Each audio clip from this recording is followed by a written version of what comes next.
हस्ते कुमतिगिरिन्द्रं वज्रं त्रिदण्डं संसाराग्नि शान्त्यै भृतजलममलं दारुपात्रं श्रीविश्वक्सेन सूरेः पदकमलयुगं श्रेयसे संश्रयामि कासायशोभि कमनीयवरं त्रिदण्डं सेनेशयोगी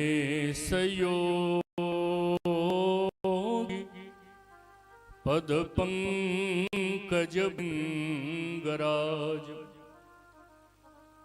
वैकुण्ठनाथ चरणाम्बुज सक्तचित्तं लक्ष्मी प्रपन्नयति वरीयमहं प्रपद्ये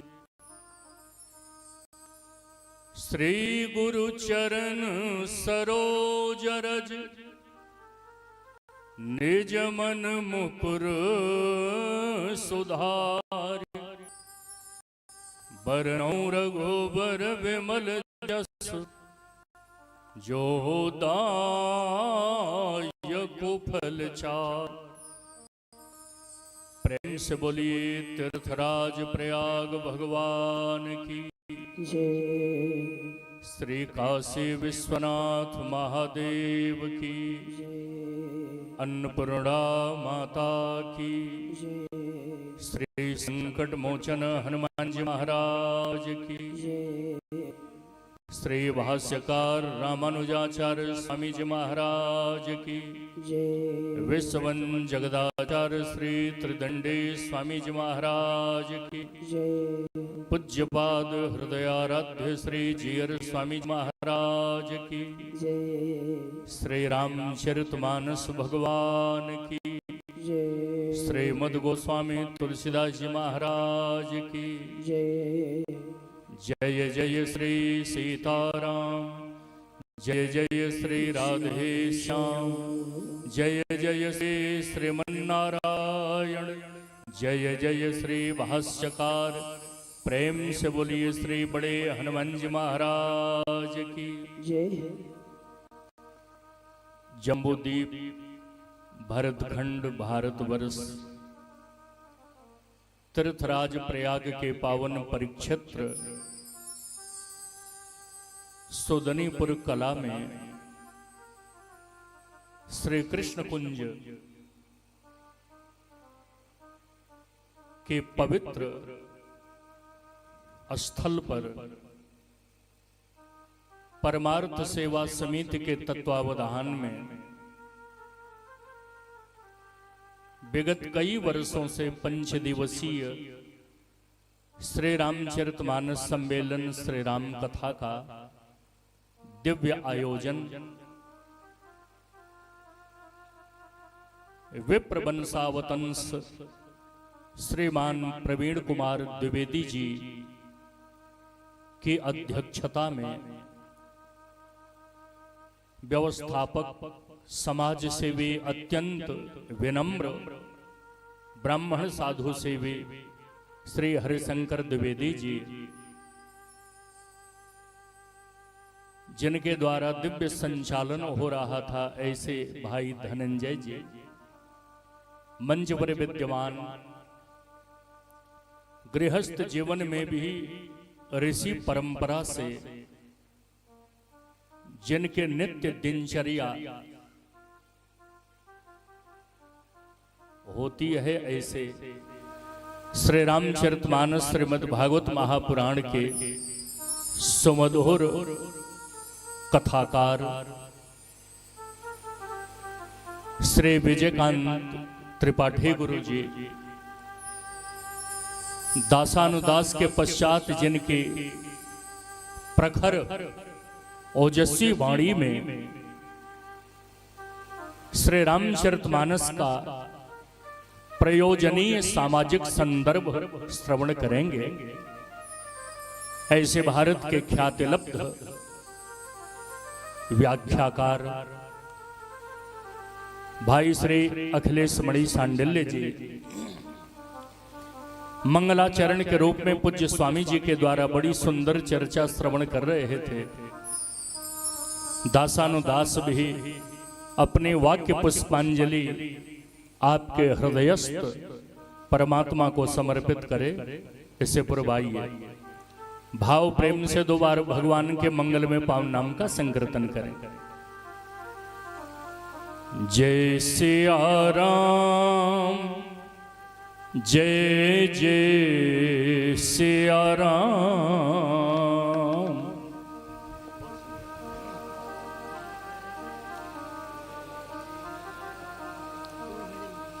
जय सिया राम जय जय सिया राम जय सिया राम जय जय सिया राम जय जय राम जय जय राम।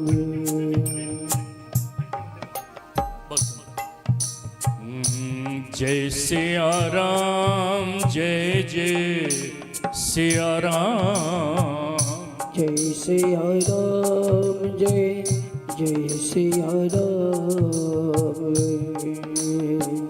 संकट मोचन कृपा निधान संकट मोचने कृपा निधाने मंगल भवन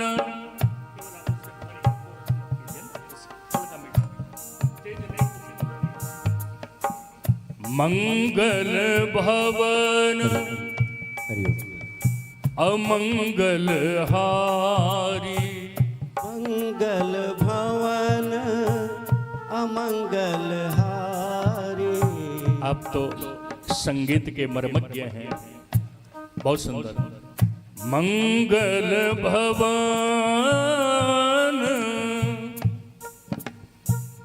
अमंगल हारी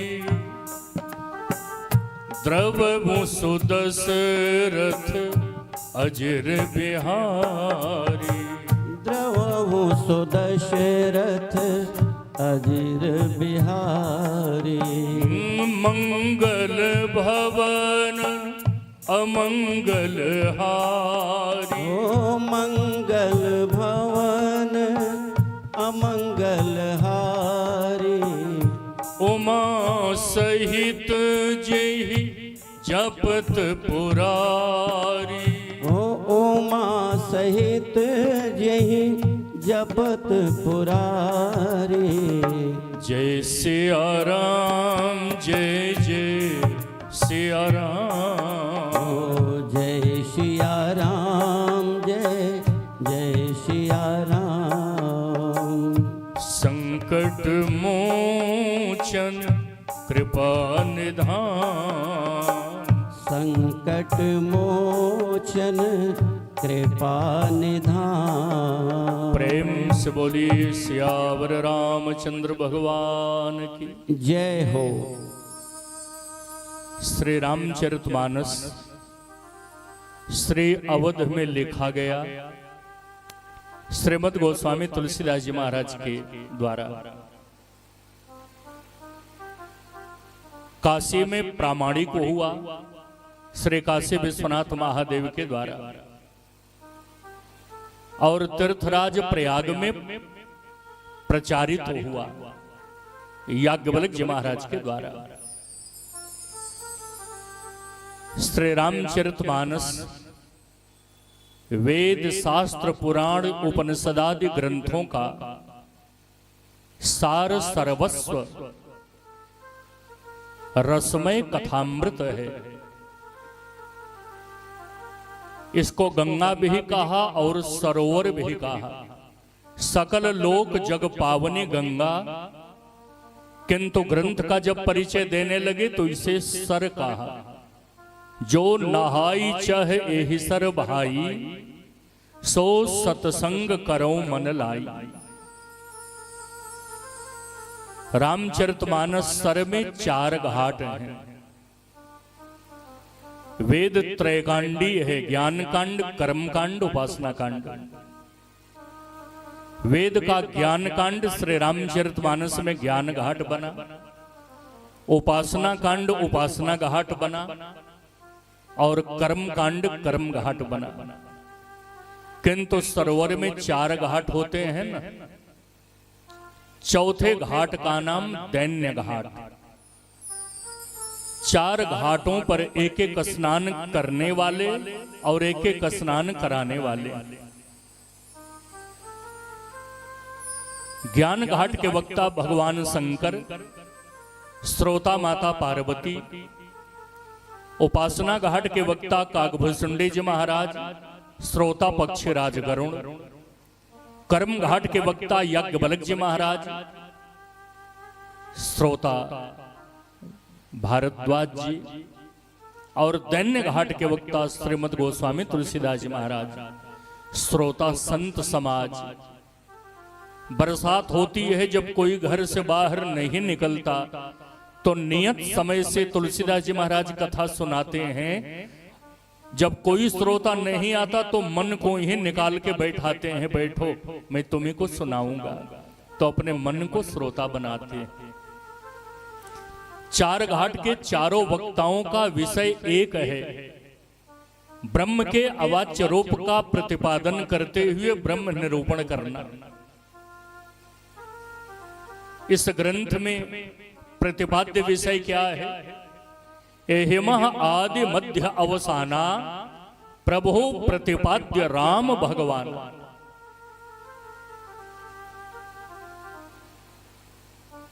श्रीमन रामचरितमानस के प्रतिपाद्य विषय भगवान श्री राम। तो चारों वक्ता कथा भगवान श्री राम के सुनाते हैं। चारों वक्ताओं का विषय एक ही है, ब्रह्म के अवाच्य रूप का प्रतिपादन करते हुए ब्रह्म निरूपण करना। सिद्धांत भिन्न भिन्न है। जैसे हमारे सनातन धर्म में, वैदिक सनातन धर्म में 4 संप्रदाय हैं। 4 संप्रदायों के सिद्धांत भिन्न भिन्न हैं। अद्वैत सिद्धांत, द्वैत सिद्धांत, द्वैताद्वैत सिद्धांत, विशिष्टाद्वैत सिद्धांत, शुद्धाद्वैत सिद्धांत। सिद्धांत जैसे भिन्न भिन्न हैं, आराध्य जैसे बदल जाते हैं, उसी प्रकार श्री रामचरितमानस के चारों वक्ताओं का एक ही विषय है, ब्रह्म निरूपण करना। सिद्धांत भिन्न भिन्न हो जाते हैं। ज्ञान घाट के वक्ता भगवान शंकर ब्रह्म को निर्गुण निराकार मानकर ब्रह्म निरूपण कर रहे हैं। उपासना घाट के वक्ता काकभूषुंडी जी महाराज ब्रह्म को सगुण साकार मान करके ब्रह्म निरूपण कर रहे हैं। कर्म घाट के वक्ता याज्ञवल्क्य जी महाराज ब्रह्म को निर्गुण साकार मानकर ब्रह्म निरूपण कर रहे हैं। और दैन्य घाट के वक्ता श्रीमद गोस्वामी तुलसीदास जी महाराज ब्रह्म को सगुण निराकार मानकर ब्रह्म निरूपण कर रहे हैं। चारों वक्ता ब्रह्म निरूपण करते हुए ब्रह्म के विग्रह चतुष्टय की अलग अलग कथा कह रहे हैं। ज्ञान घाट के वक्ता भगवान शंकर ब्रह्म को निर्गुण निराकार मानकर ब्रह्म के विग्रह चतुष्टयों में नाम विग्रह की चर्चा कर रहे हैं। उपासना घाट के वक्ता काकभूषुंडी जी महाराज ब्रह्म को सगुण साकार मानकर ब्रह्म निरूपण करते हुए ब्रह्म के रूप विग्रह की चर्चा कर रहे हैं। कर्म घाट के वक्ता याज्ञवल्क्य जी महाराज ब्रह्म को निर्गुण साकार मानते हुए ब्रह्म के लीला विग्रह की चर्चा कर रहे हैं। और दैन्य घाट के वक्ता श्रीमद गोस्वामी तुलसीदास जी महाराज ब्रह्म को सगुण निराकार मानकर ब्रह्म के धाम विग्रह की चर्चा कर रहे हैं। यही ग्रंथ का प्रबंध है।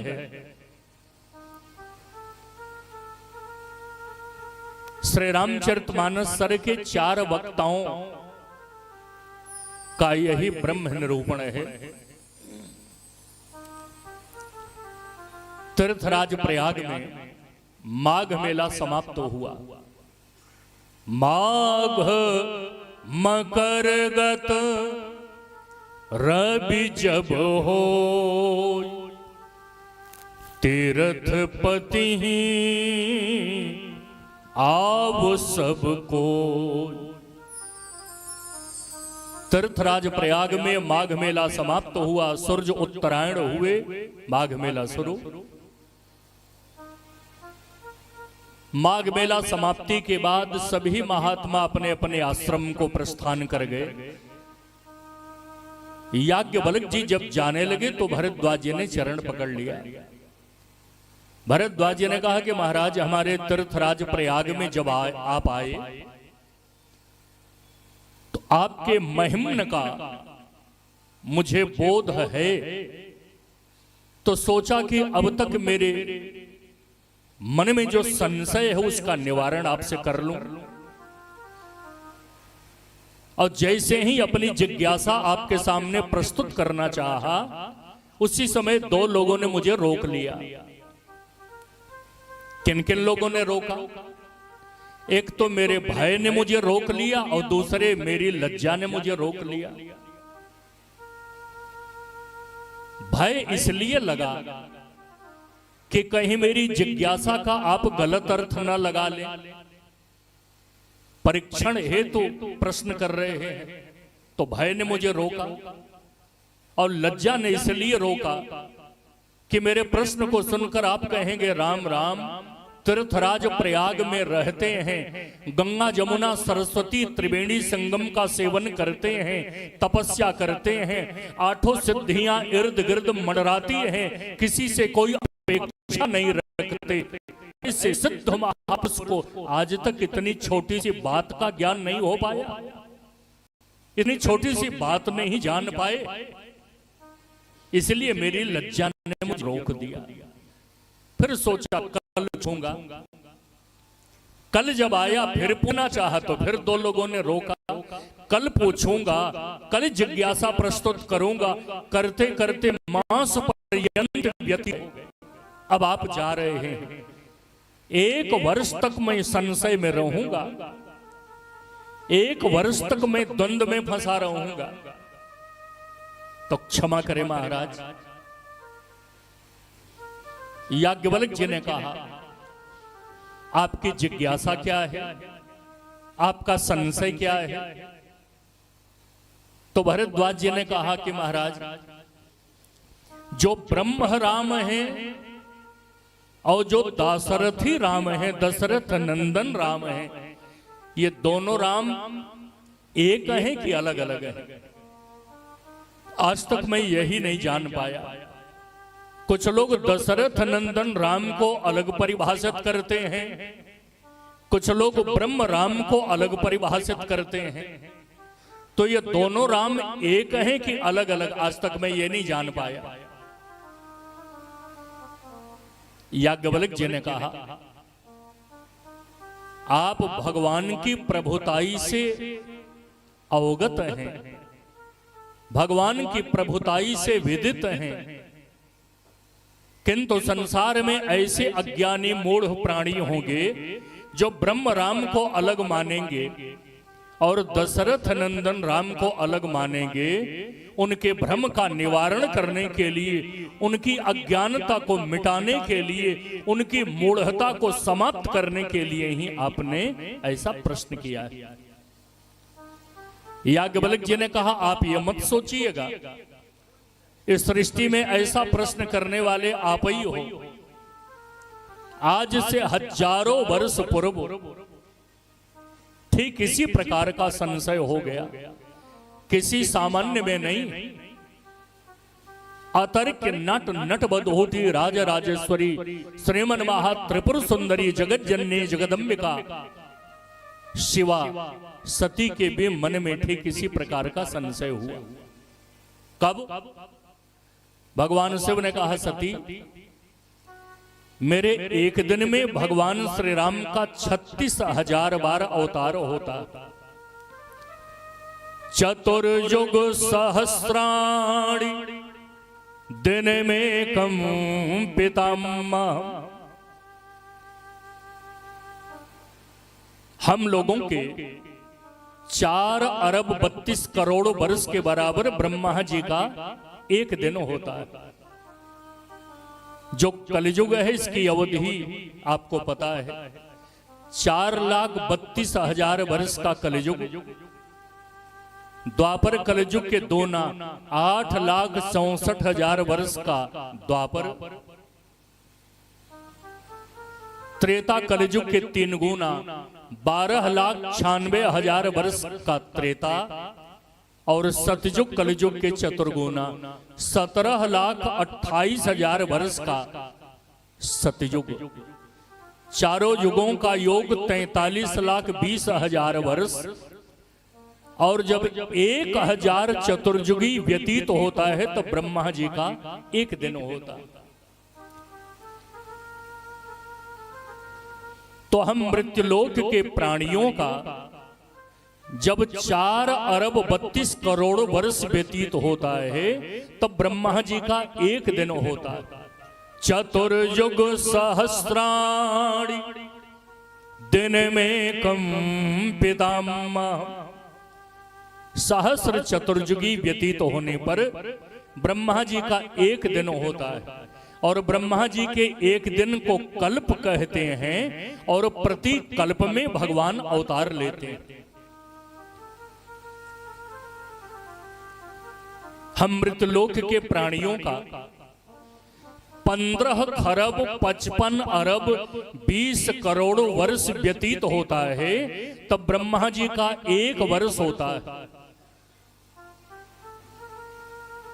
और ब्रह्मा जी के एक वर्ष में भगवान श्री राम का 360 बार अवतार होता है। ब्रह्मा जी की उम्र अपने वर्ष से 100 वर्ष। ब्रह्मा जी के 100 वर्ष के बराबर भगवान शंकर का एक दिन होता है। चतुर्युग सहस्राणि दिन में कम पितामह। पितामह सहस्राणि दिन में कम महेश्वरम। ब्रह्मा जी के 100 वर्ष के बराबर भगवान शंकर का एक दिन होता है। और भगवान शंकर के एक दिन में भगवान श्री राम का 36,000 बार अवतार होता है। भगवान शिव ने कहा सती मेरे एक दिन में भगवान श्री रामभद्र का 36,000 बार अवतार हुआ। और भगवान श्री राम की 36,000 बार लीलाओं का मैंने दर्शन किया है। उनमें सुंदर सरस लीलाओं को रच कर मैं अपने मानस पटल पे रखा हूं। रची महेश निज मानस राख। तुम सुनो क्योंकि श्रोता बाहर ढूंढने कहां जाऊं। श्रोता तो हमारे घर में हमारी पत्नी, और पति की बात पत्नी सुन ले तो पति का जीवन सार्थक हो जाता है, पति का परिश्रम सार्थक हो जाता है। तो मैं सोचता हूं मेरे एक दिन में राम जी की 36,000 बार लीलाओं का मैंने दर्शन किया और रच करके मानस पटल पे रखा हूं, उस कथा को तुम सुनो। तो सती माता ने कहा भोलेनाथ अच्छा विवाह के जिसके 30 साल बीत जाएं, पत्नी के हृदय में पति का कितना बड़ा महत्व होता है। विवाह के 30 वर्ष जिसके बीत गए वो स्वयं अनुभवी होगा। सारे संसार को समझाने वाला 3 लोगों को नहीं समझा सकता। किसको? पत्नी को, परिवार को और पड़ोसियों को। सती माता ने कहा भोलेनाथ आपको तो 2 ही काम है, गोमुखी में हाथ डालकर राम राम जपोगे या नेत्र बंद करके पद्मासन लगा लोगे, भगवान के ध्यान में ध्यान मग्न हो जाओगे। सारी जिम्मेदारी तो मेरे जिम्मे है ना। मैं कथा सुनने के लिए अवकाश निकालूंगी तब सुनाना। शिव जी ने कहा कि मेरे द्वारा कथा भले न सुने किंतु स्त्रियों के हृदय में महात्माओं के प्रति स्वाभाविक श्रद्धा रहती। संत और भगवंत के प्रति स्त्रियों के हृदय में श्रद्धा रहती। पति का भले महत्व न हो, किंतु संत के प्रति, महात्मा के प्रति, साधु के प्रति आदर है। तो साधु बाबा के यहां लेके गए कि साधु के यहां जिनका जन्म तो घड़े से हुआ, सामर्थ्य कितनी है, 3 आचमन में पूरे सागर के जल को पी गए। जन्म लिए घड़े से, नाम है कुंभज, सामर्थ्य कितनी है, 3 आचमन में पूरे सागर के जल को पी गए। राम कथा के बड़े मर्मज्ञ हैं और उन्होंने वचन भी दिया था। नारद जी के कहने पर जब विंध्य पर्वत बढ़ने लगा, नारद जी बीड़ा बजाते हुए विंध्य पर्वत के यहां गए। सबसे बड़ा पर्वत कौन? कहा मेरू पर्वत। सबसे छोटा पर्वत कौन? कहा मैं। छोटे लोगों को संसार दबा के रखता है, तुम बड़े नहीं हो सकते। बढ़ना शुरू किया, इतना बढ़ा सूर्य मंडल के ऊपर चला गया। सभी देवता महादेव की शरण में गए। उपाय आप ही कर सकते हो। कैसे करूंगा? कहा आपके काशी में कुंभज ऋषि रहते हैं। विंध्य पर्वत में अनेक दोष भले हो, एक गुण है, विंध्य पर्वत अनन्य गुरु भक्त है। दंडकारण्य भेजो। स्वप्न दिया, स्वप्नादेश हुआ। आपका चेला बढ़ करके सूर्य मंडल के ऊपर चला गया। 6 घंटे का ही दिन हो पा रहा है। कहे मैं चला जाऊंगा, दर्शन कैसे होगा? भगवान शिव ने कहा अवसर आएगा तो शक्ति के साथ आपको दर्शन देने आपके आश्रम आऊंगा। अपने गुरुदेव को आते जब देखा विंध्य पर्वत, तो साष्टांग प्रणिपात किया। कुंभज ऋषि ने कहा मैं जा रहा हूं दंडकारण्य, जब तक वापिस न लौटूं इसी तरह लेटे रहो। आज तक विंध्याचल पर्वत लेटा है, गुरु जी आवे तब खड़ा हो जाऊं। भगवान शिव ने कहा मैंने आश्वासन दिया है, वचन दिया है कुंभज ऋषि को, अवसर आएगा तो आपके आश्रम पर दर्शन देने आऊंगा शक्ति के साथ, तो वचन भी पूरा हो जाएगा। ये कथा भी सुन लेंगे। एक बार त्रेता जुग माई संभो गए कुंभज ऋषि पाए। कथा सुनने के लिए जो किसी के द्वारा प्रेरित करके भी आया है, उसके प्रति कितना आदर है श्रीमद् गोस्वामी तुलसीदास जी महाराज का। श्रद्धा से न आया हो, किसी ने प्रेरणा दी, अरे यार चलो इतना समय तुम्हारे पास है, बैठ के कथा सुन लेते हैं, भगवत चर्चा ही सुन लेते हैं, सत्संग में ही, सम्मेलन में ही चले जाते हैं। तो किसी के द्वारा प्रेरित करके भी आए व्यक्ति के प्रति कितनी श्रद्धा है। शिव जी का कोई विशेषण नहीं, लेकिन माता सती का। शिव जी किसके साथ जा रहे हैं? संग सती जग जननी भवानी, पूजे ऋषि अखिलेश्वर जान।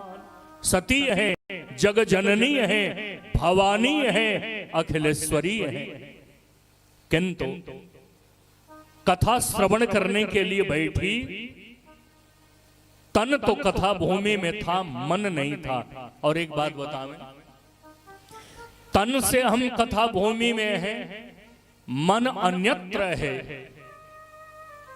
तो कायिक दोष तो मिटेगा, लेकिन मानसिक दोष नहीं मिट सकता। कथा में जाने का जो लाभ मिलता है, उस लाभ से हम वंचित रह जाएंगे। शिव सती दोनों बैठे हैं, व्यास पर आसीन होकर कुंभज ऋषि कथा सुना रहे हैं, लेकिन सुना कौन?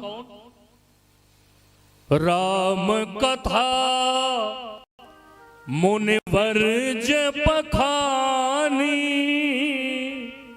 सुनी महेश परम सुखमान। केवल मेष सुने, सती जी क्यों नहीं सुनी? तन से तो थी, मन से नहीं थी। ध्यान अन्यत्र था जन्म दोष के कारण। और हम 4 दोषों से युक्त हैं, जन्म दोष, कर्म दोष, स्वभाव दोष और नाम दोष। 4 दोष इस जीवन के हैं, लेकिन मिलते हैं कैसे? 2 दोष संस्कार के साथ आते हैं और 2 दोष इस जन्म का है। कौन संस्कार के साथ, कौन इस जन्म का है? जन्म दोष और स्वभाव दोष ये संस्कार के साथ आया है। तो स्वभाव दोष और जन्म दोष नहीं मिटा सकते। हमारा स्वभाव दोष क्या है? हमारी प्रकृति चंचल है, स्वभाव से चंचल है। किसी गंभीर सभा में चले जाएं तो जब तक सभा में रहेंगे तभी तक गांभीर्य बना रहेगा। जैसे शोक सभा से बाहर आए अपने मूल स्वभाव में आ जाएंगे, वही चंचलता।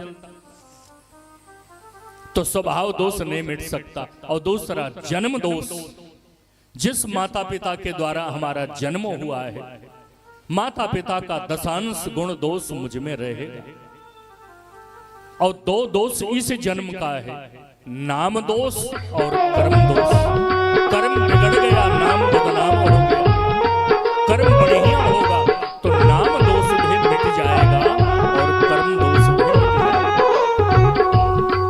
तो जन्म दोष के कारण दक्ष की पुत्री है ना, दक्ष माने होता है चतुर, चतुर माने चालाक, चालाक माने धूर्त।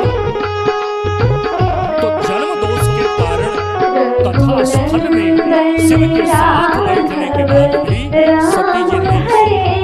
राम कथा मुनिवर्ज कथा महेश परम सुखमान। कथा आप जानते हैं। कुंभज ऋषि ने कहा कि आप भी सुनाइए, तो शिव जी ने भी सुनाया।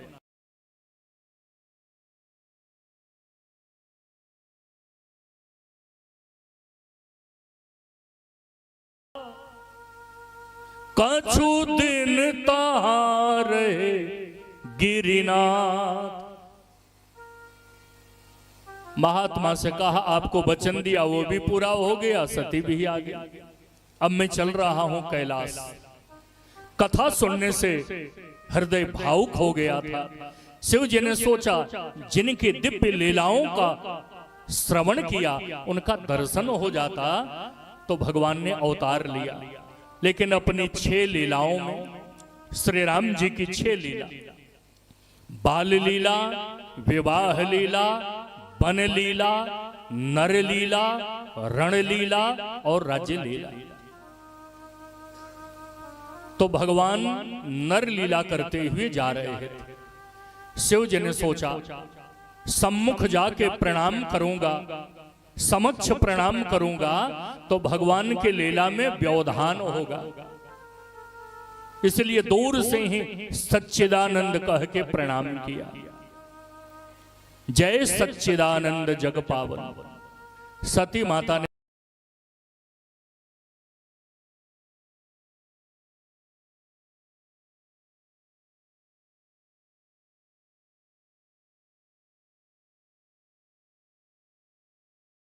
अपनी पत्नी के वियोग में बन बन पत्नी का अन्वेषण करते दुखी फिर रहा है। भोले बाबा ने उसी को सच्चिदानंद कह के प्रणाम किया। इनमें सत्य तो है ही नहीं है।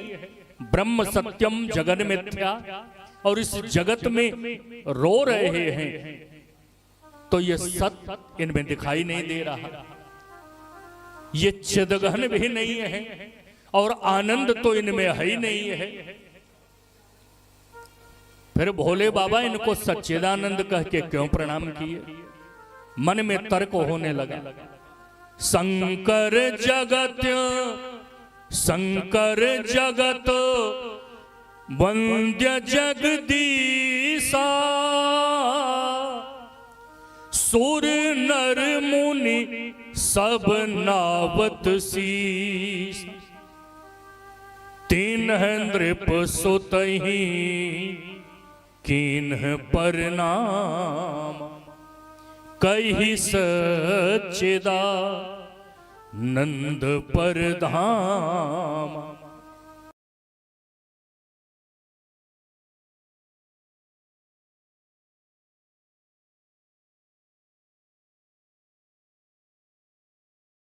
योगेश्वर यत्र योगेश्वरो कृष्ण, भगवान शिव भगवान श्री कृष्ण योग के स्वामी हैं और भगवान शिव योगियों के स्वामी हैं, योगीश्वर हैं।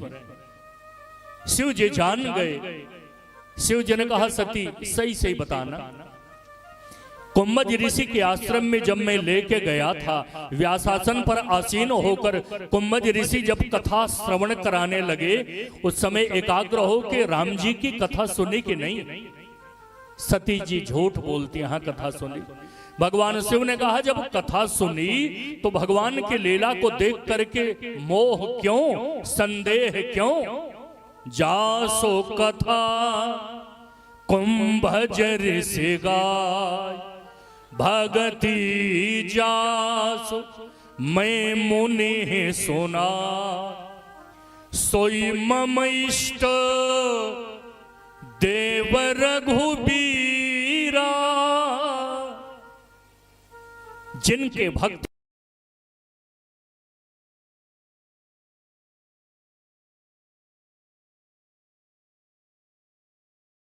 कराई वही हमारे इष्ट देवता प्रभु राम हैं। शिव जी के बार बार समझाने के बाद भी सती को प्रबोध नहीं हुआ तो शिव जी विचार करने लगे, सती का अनिष्ट यदि भावी के अंतर्गत होता तो मैं मिटा सकता था। भावी ही मेट सकई त्रिपुरारी, भावी यानी जो ब्रह्मा की लेखनी में आता है, ब्रह्मा ने जो लिख दिया है उसको दो लोग मिटा सकते हैं। कौन? एक तो गुरु वशिष्ठ मिटा सकते हैं और दूसरे शिव जी मिटा सकते हैं। भावी ही मेट सकई त्रिपुरारी, और दूसरे सो लीलार जे ही विधिगति छेकी, सकई कुट्टारी टेक जो टेकी। गुरु वशिष्ठ तो ब्रह्मा जी जो लिखते हैं उसको भावी कहते हैं, लेकिन ब्रह्मा की लेखनी पर भगवान की मोहर लग गई हो उसे कोई नहीं मिटा सकता, वो घटना घटित होकर रहेगी। शिव जी ने सोचा यदि भावी होती तो मैं मिटा देता, लेकिन ये भावी हरि इच्छा भावी बन गई है।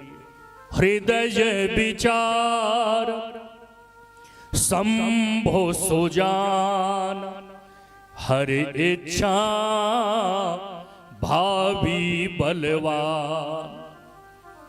को करे तर्क बढ़ा वही साथ। शिव जी ने कहा मेरे वचनों पर तुम्हें विश्वास नहीं है तो स्वयं जाके परीक्षा ले लो, राम जी ब्रह्म हैं कि सामान्य राजपुत्र हैं। अब सोचिए, भगवान शिव विश्वास स्वरूप हैं। भवानी शंकरो वंदे श्रद्धा विश्वास रूपिणो। शिव जी विश्वास हैं और माता सती हैं। वह सती कैसी? जिसे अपने पति के वचनों पर विश्वास न हो, और पति भी सामान्य पति नहीं, विश्वास ही जिसका पति हो, उस विश्वास पति के वचनों पर विश्वास न हो, वो सती कैसी, उनका सतीत्व कैसा? शिव जी ने कहा कि स्वयं जाके परीक्षा ले लो, तो कहना चाहिए वन में अकेली पति से अलग होकर मैं जाऊंगी तो फिर सती कैसे कही जाऊंगी।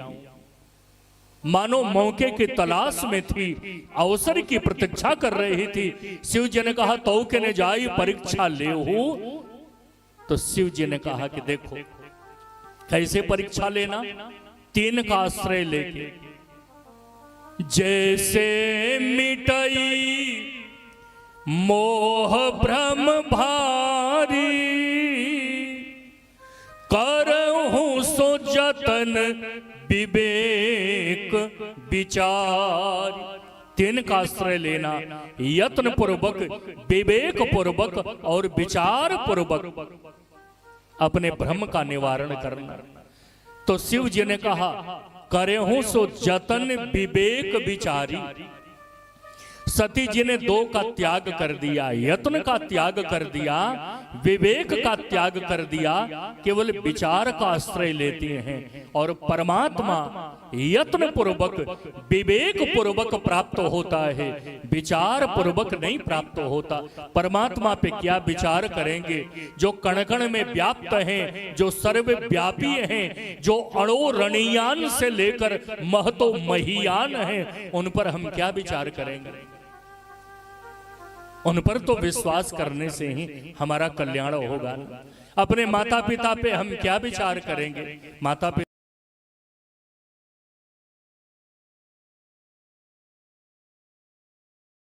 विश्वास करेंगे तभी तो कल्याण होगा। सती माता ने यत्न का, विवेक का त्याग किया, केवल विचार का आश्रय लेती। पुण्य पुण्य हृदय विचार कर, धरि सीता कर रूप।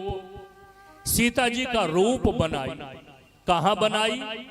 राम जी लीला कहां कर रहे हैं? दंडकारण्य में, दंडक वन में।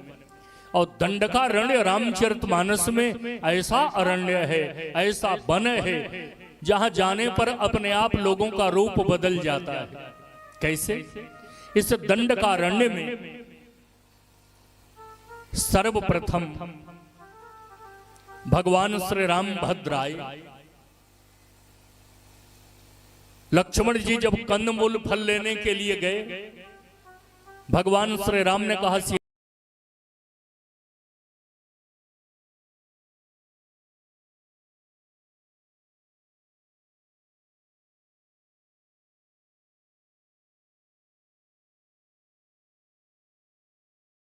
राम जी ने कहा, तुम पावक मह करहु निवासा, जौलगी करहु निशाचर नासा। जब ही राम सब कहा बखानी, और प्रभु पद धरी ही अनल समानी। निज प्रतिबिंब राखित सीता, छाया रूप से रही। इससे पहले रावण की बहन शूर्पणखा आई, हजारों वर्ष की बुढ़िया।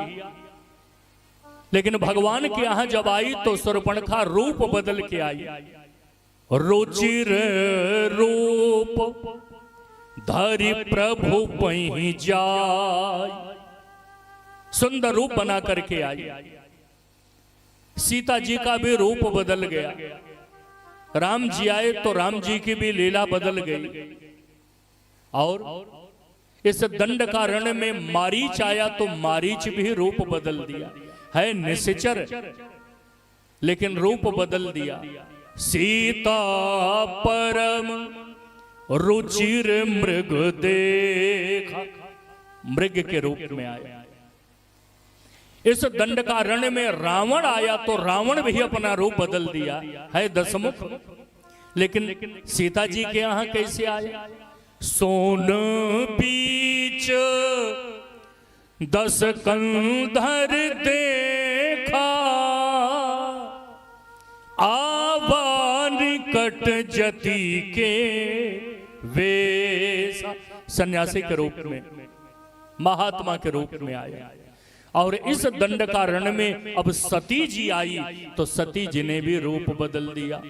पुण्य पुण्य हृदय विचार कर, धरि सीता कर रूप।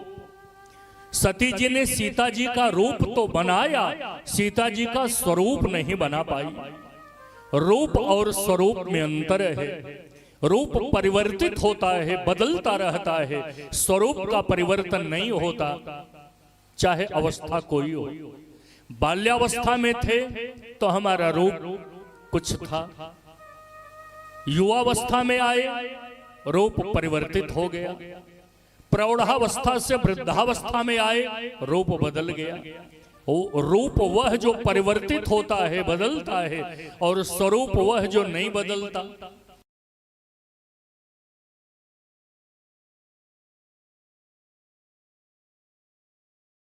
प्रौढ़ावस्था से वृद्धावस्था में आए तो भी ईश्वर के अंश स्वरूप का परिवर्तन नहीं होता। सती माता ने विचार का आश्रय लिया और सीता जी का रूप बना पाई, स्वरूप नहीं बना पाई तो गलती हो गई। क्या गलती हुई? पुने पुने हृदय विचार कर धरि सीता कर रूप, आगे हुई चली पंथ ते जेहि आवत नरभूप। सीता जी का रूप बनाई तो गलती ये हुई राम जी के आगे चलने लगी। सीता जी का स्वरूप ये है, सीता जी राम जी के आगे नहीं चलती हैं, राम जी के पीछे चलती। ओ भज बीच सिय सोहति कैसे, ब्रह्म जीव बिच माया जैसे। आगे हुई चली, राम जी के आगे चलने लगी। लक्ष्मण जी ही पहचान गए ये सीता जी नहीं है। सीता जी होती तो राम जी के आगे थोड़ी चलती। सती जी ने सोचा सीता के रूप में जाऊंगी तो राम जी मुझे पूछेंगे, राम जी मुझसे पूछेंगे कहां चली गई थी, तो राम जी को फटकार लगाऊंगी। अपनी पत्नी के विरह में इतने विरही हो, संसार की स्त्रियों को सीता समझने लगे। और भोले बाबा को भी आके फटकार लगाऊंगी, भोलेनाथ मेरे साथ चला करो तो दिमाग ठिकाने लगा के चला करो। आप जिनको सच्चिदानंद कह के प्रणाम किए वो तो मुझे सीता समझ के पकड़ने लगे। और भगवान ने जब प्रणाम किया तो सती जी को चक्कर आने लगा। प्रभु ने प्रणाम करके पूछा, कहे वो बहो कहां वृष के तू, विपिन अकेली फिर के ही है। तो ये व्यंजना है, व्यंग है। आप सती हो और वृषकेतु बाबा से अलग होकर वन में सती अकेली क्यों घूम रही हो? क्या कारण है? क्या हेतु भगवान नहीं जानते, कारण नहीं जानते, लेकिन व्यंजना कर रहे हैं। यानी भगवान शिव के वचनों पर आपको विश्वास नहीं हुआ तो मैं भी आपसे कोई संबंध नहीं रखना चाहता। जो भगवान शिव का संबंध है ना हो, राम उससे कोई संबंध नहीं रखते। ये व्यंजना कर रही है, व्यंजना कर रहे हैं प्रभु। सती माता को चक्कर आने लगा, मन में ग्लानि हो गई, मन ग्लानियों से भर गया। मैं शंकर कर कहा न माना, निज अज्ञान राम पर आना, जाय उतर अब दैयों कहा। सोचिए जरा, भगवान शिव के वचनों पर अविश्वास करने का को परिणाम बुद्धि इतनी कमजोर हो गई कि फिर भी सती से झूठ बोलने में, मिथ्या संभाषण करने में थोड़ा भी संकोच नहीं करती। भगवान ने जब ऐश्वर्य दिखाया, हृदय कंप, हृदय प्रकंपित हो गया, नेत्र बंद करके बैठ गई। धीरे धीरे डरते डरते भीरू बनकर नेत्र खोली, कुछ नहीं दिखाई दी। भगवान और उनकी माया को प्रणाम करके चली। शिव जी ने सती को आते देखा। शिव जी ने कहा, जब राम जी की परीक्षा लेने जा रही थी तो चेहरे पे बड़ी प्रसन्नता थी, शरीर में बड़ी स्फूर्ति थी, पांव में बड़ी गति थी, लेकिन परीक्षा लेके जब लौट रही हैं चेहरा मुरझाया हुआ है। हारे हुए जुआरी की तरह पांव लड़खड़ा रहे हैं, शरीर में स्फूर्ति नहीं है। कारण क्या है? उदास खिन्न मना शिव जी के सम्मुख बैठी तो शिव जी ने कहा, कैसे परीक्षा ली बताओ। सती जी झूठ बोल,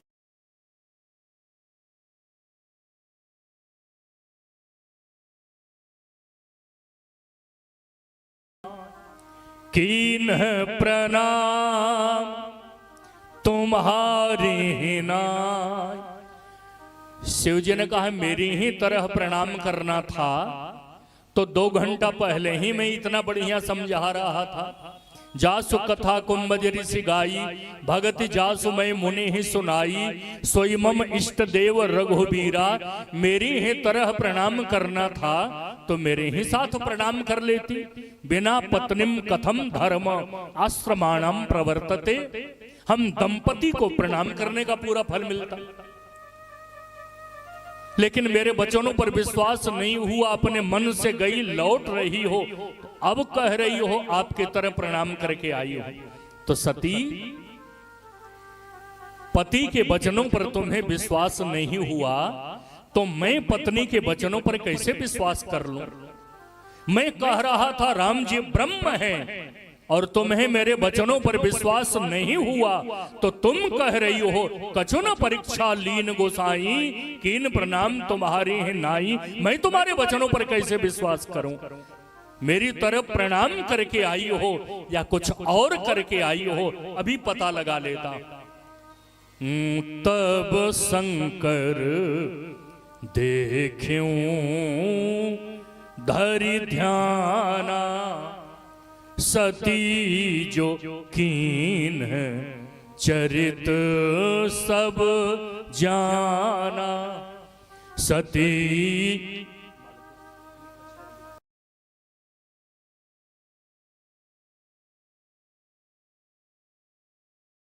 सीता कर वेशा, सती ने सीता का वेश बनाया।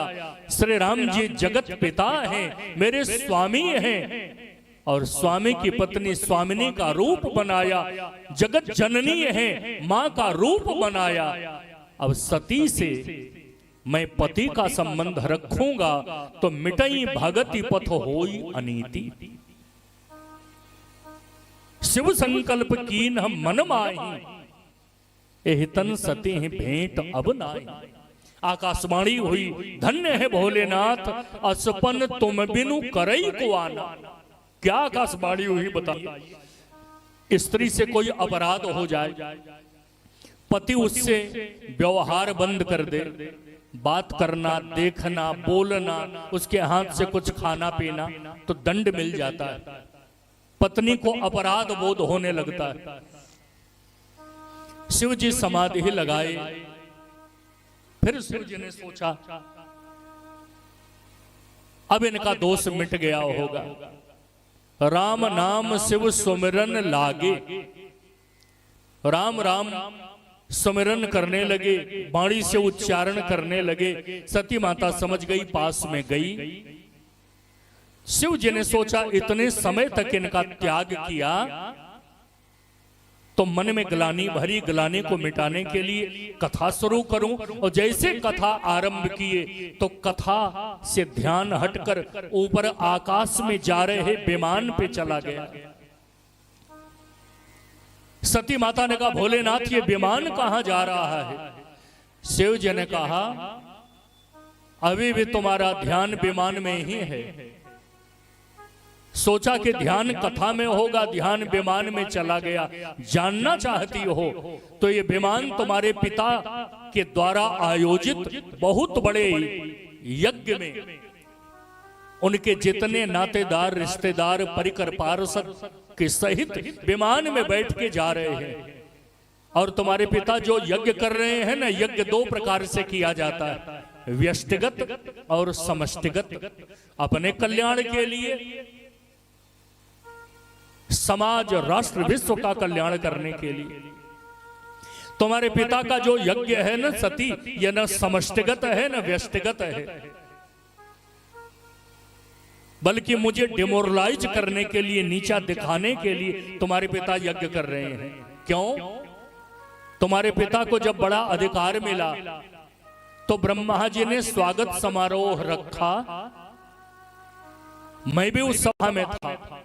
तुम्हारे पिताजी जब आए तो दो लोग नहीं खड़े हुए, ब्रह्मा जी और मैं तो आत्म समझ के जगत को प्रणाम लेता हूं। मेरे इस व्यवहार से तुम्हारे पिता क्षुब्ध हो गए और मेरे द्वारा अकारण अपना अपमान समझ लिए, भरी सभा में ही खरी खोटे सुनाने लगे। कहीं स्वागत समारोह विभत्स समारोह न हो जाए। युद्ध समारोह न हो जाए। तो इशारा किया, अपने गणों के सहित सभा छोड़ के निकल गया। इस पर भी तुम्हारे पिता को संतुष्टि नहीं हुई। इतने बड़े यज्ञ का आयोजन करके मुझे छोड़कर सबको निमंत्रण दिया है। तुम्हारे पिता के यज्ञ में 88,000 ऋत्विज हैं। ब्रह्मा जी स्वयं वेदत्रयी की शाखा बताने वाले हैं। 88,000 अध्वर्यु और होता भी उतने हैं। तुम्हारे पिता ने इस यज्ञ में सब लोगों का वर्ण किया है। तुम्हारे पिता जब यजमान बनकर यज्ञ मंडप में प्रवेश करने लगेंगे तो वेद मूर्तिमंत होकर उनका स्वस्ति वाचन करेंगे। ऐसा बड़ा यज्ञ तुम्हारे पिता जब यजमान बनकर यज्ञ की दीक्षा ग्रहण करेंगे, उस समय जितने विद्याधर सब लोग कौतूहल में उनका जय घोष करेंगे। इतने बड़े यज्ञ में मुझे छोड़कर सबको बुलाया, मुझसे विवाह किया तुम्हारा तुम्हारे पिता ने, तो हमारे बैर तुम्हें बिसरावा। सती माता ने कहा, मेरे पिताजी निमंत्रण दिए होंगे भोले बाबा, आपके गण भी तो चित्र विचित्र हैं। शिव जी ने कहा, मेरे वचनों पर विश्वास करो, नहीं निमंत्रण दिया। सती जी ने कहा कि पिता के घर इतना बड़ा उत्सव भोलेनाथ, मैं नहीं जाऊंगी, मुझे नहीं जाने दोगे। तन से रहूंगी यहां लेकिन मन वहीं रहेगा। पिता भवन उत्सव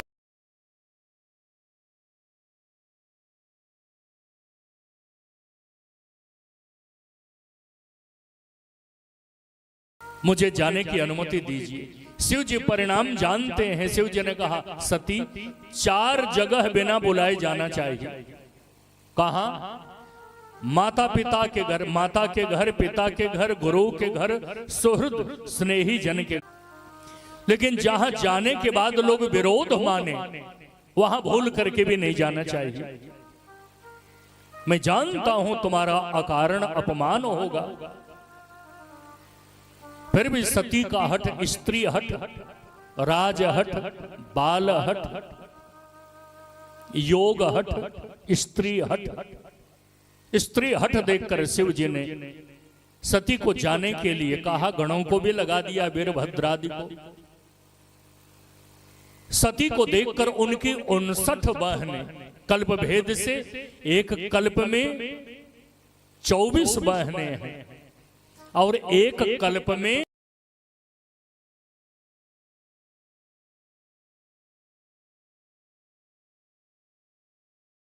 अन्य ऋषियों को प्रदान किया। तो 59 बहनें व्यंजना करती हुई हंसती हुई मिली। एक बहन ने कहा, देखो देखो सती आ गई। दूसरी बहन ने कहा, पिताजी ने इसको निमंत्रण तो नहीं दिया था।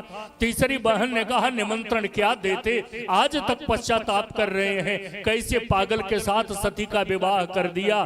पांचवी बहन ने